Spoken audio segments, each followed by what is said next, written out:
नमस्कार, आप सभी का एक नए वीडियो पे स्वागत करते हैं। जी हाँ दोस्तों, पवन सिंह का बर्थडे वाला गाना का पोस्टर आउट कर दिया गया है। जी हाँ दोस्तों, आप लोग को बता देना चाहूँगा, पावर स्टार पवन सिंह का हर साल 5 जनवरी को इसका बर्थडे मनाया जाता है। बर्थडे के शुभ अवसर पर कोई ना कोई गाना जरूर रिलीज किया जाता है। जी हाँ दोस्तों, उस गाने का टीजर रिलीज नहीं बल्कि एक ही बार पोस्टर रिलीज कर दिया गया है सारेगामा हम भोजपुरी यूट्यूब चैनल से। आप लोग को बता देना चाहूँगा, आरा के ओटलाली। जी हाँ दोस्तों, गाने का नाम होता है आरा के ओटलाली। पावर स्टार के बर्थडे दिन ये सॉन्ग रिलीज किया जाएगा। जी हाँ दोस्तों, आप लोग को बता देना चाहेंगे, इसमें सिंगर होते हैं पावर स्टार पवन सिंह और कल्पना पाटवारी।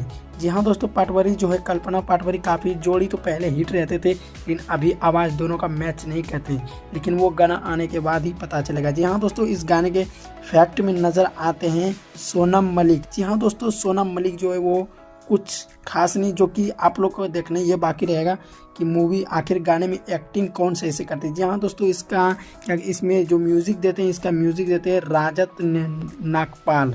जी हाँ दोस्तों, ये बॉलीवुड के म्यूज़िक डायरेक्टर हैं और इसको जो कंप्रोमाइज़ करते हैं प्रियांशु सिंह, और इस गाने को लिखते हैं आशुतोष तिवारी। उसके बाद यहाँ पे लिखा हुआ है कमिंग सून सारेगामा हम भोजपुरी यूट्यूब चैनल से इसको रिलीज़ किया जाएगा, आरा के ओटलाली। जी हाँ दोस्तों, आप लोग को ये न्यूज़ कैसा लगा? जी हाँ दोस्तों, ये पावर स्टार पवन सिंह के बर्थडे के शुभ अवसर पर इसे रिलीज़ किया जाएगा आज सुबह में तकरीबन 8 बजे के लमसम। जी हाँ दोस्तों, आप लोग को ये न्यूज़ कैसा लगा? अच्छा लगा तो वीडियो को शेयर कीजिएगा। चलिए दोस्तों, मिलते हैं नेक्स्ट वीडियो में। धन्यवाद।